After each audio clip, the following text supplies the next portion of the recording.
Go.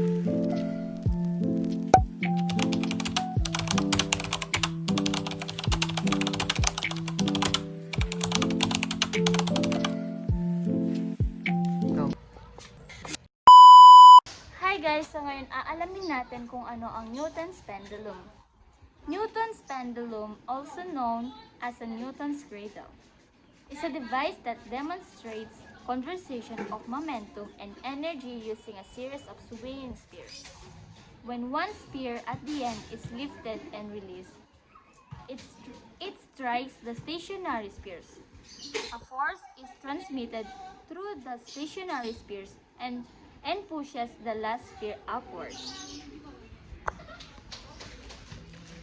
Newton's cradle simulation with two balls of equal mass, assuming perfect electricity, which implies no energy lost in collisions. The left ball is pulled away, which lifts it, and then the left ball swings back as it falls and strikes the right ball, transferring all its momentum to the right ball because they are the same mass. Transferring all the momentum implies the same velocity, which confirms all the kinetic energy. The kinetic energy, proportionate to the velocity squared, is converted to potential energy as the second mass rises to the same height as the initial ball. Then it falls and the cycle repeats in the other direction.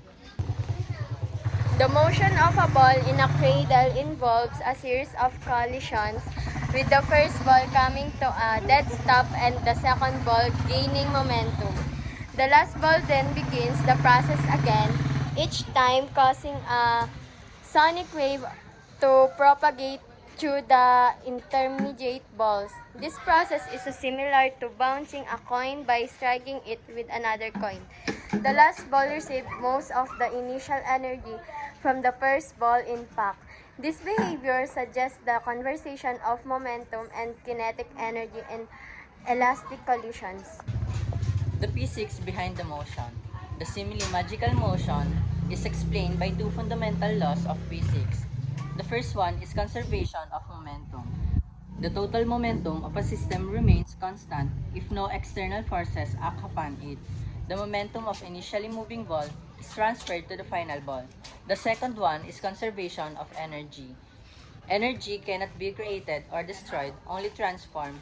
The potential energy of the lifted balls is converted into kinetic energy as it falls, then transferred to the final ball, which converts the kinetic energy back into potential energy as it rises.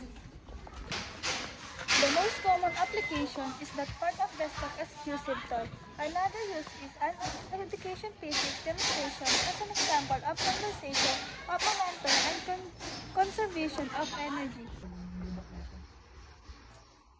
Origin and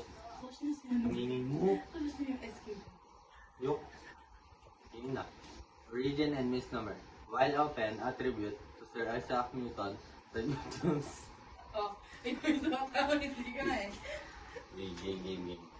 Origin and misnomer. While often attribute to Sir Isaac Newton, the Newton's pendulum was actually invented by Simon Preble in 1967. It is named after Newton's law of motion, which are demonstrated by the device. Why is so fascinating? Newton's pendulum is a fascinating and visual appealing demonstration of fundamental physics principles. It's a popular desk toy and a great educational tool.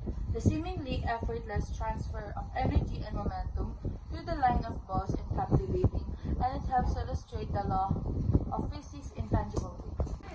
In conclusion, Newton's pendulum marble run is a captivating demonstration of the laws of physics in action, offering valuable insight into the fundamental principle of conservation of energy, and Newton's pendulum of motion as a educational tool.